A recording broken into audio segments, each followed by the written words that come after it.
universe and you want to tune in for a minute, drop in, get connected. I know what it's like to be grief-stricken, deep in sorrow and uncertainty and doubt, feeling insecure, stuck, and uncertain about next steps, the future. I know what it's like to be in a codependent, narcissistic dynamic, one that sucks soul energy, leaving you feeling unwell underneath, disoriented, confused, doubting. I know what it's like to save myself, because that's what I've been up to since the death of my first husband 25 plus years ago. My journey, though, the story may be a little different than your story. The sensations, the humanness, the energetics of it are quite similar.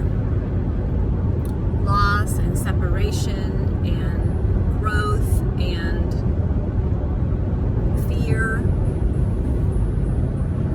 those are all very similar. So compassion is needed and necessary for ourselves and for each other in this journey that can be so off-putting that makes us want to go off planet and question, do we want to keep going?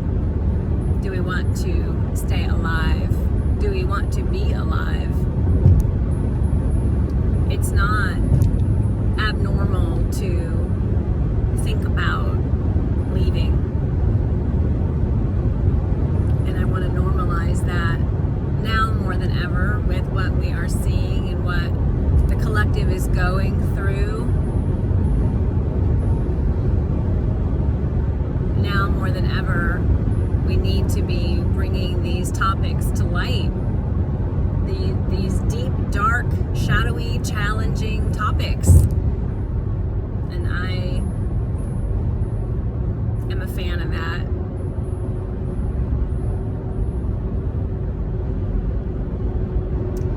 There's a mechanism in place that is having us leave ourselves, encouraging us to leave ourselves, encouraging us to abandon and betray ourselves, encouraging us to numb ourselves, to lean into addiction.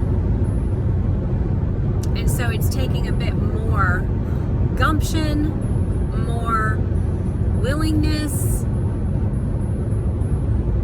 to opt into the healing journey, to opt into the work that's needed to save oneself, which is really the only thing that can happen here.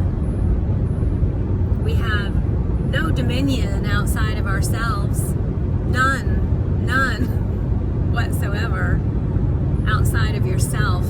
If you find yourself afraid and agitated about what's happening in the world around you, that's okay. But it's really a call to action to transform that energy into something more practical, more useful. Fuel for the fire of your sacred heart to clear out what you can of those energies, the fear, the doubt, the insecurity, the anger, the rage, to transmute it and to harness it and to plug it in and focus it into something way more useful and practical for your own life stream, and therefore the life stream of others that come into contact with you. If you're angry at your brother or sister for what they're doing or what they believe in, it's wasted. It's wasted. It's a wasted energy. Maybe a part of you realizes that. Maybe a part of you resists that. Maybe a part of you denies that. That's okay. That's habituated. As we grow up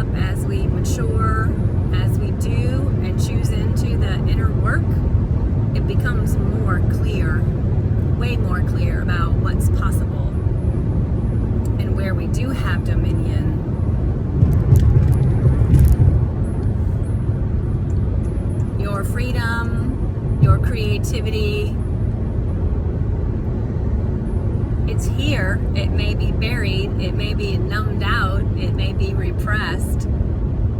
It may be tied in with a bunch of bad ideas you have about yourself and life in general.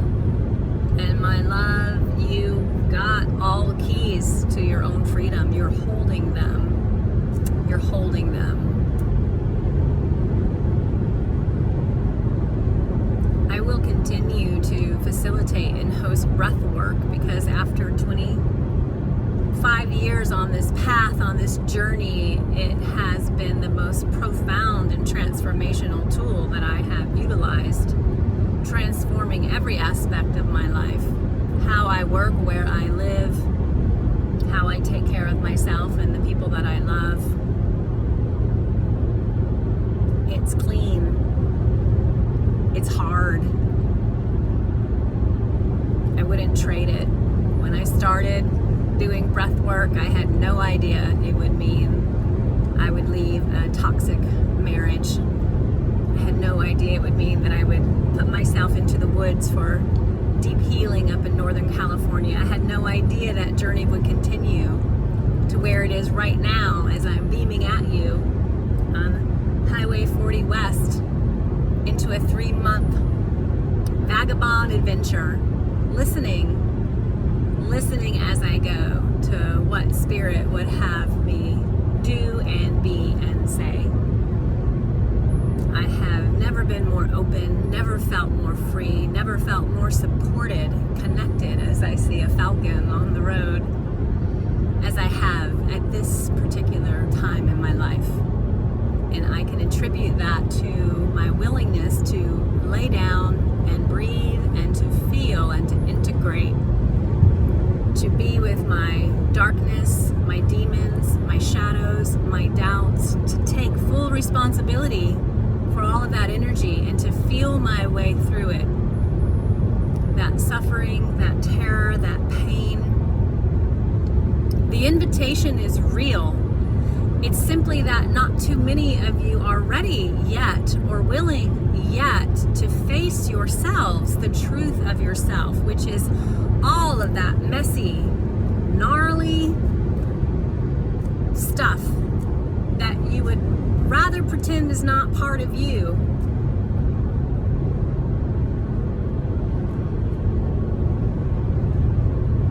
It is.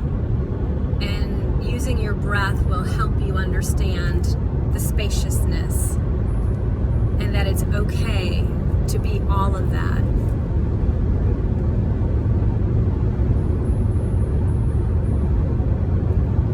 I host live classes on Tuesday nights at Revelation Breathwork.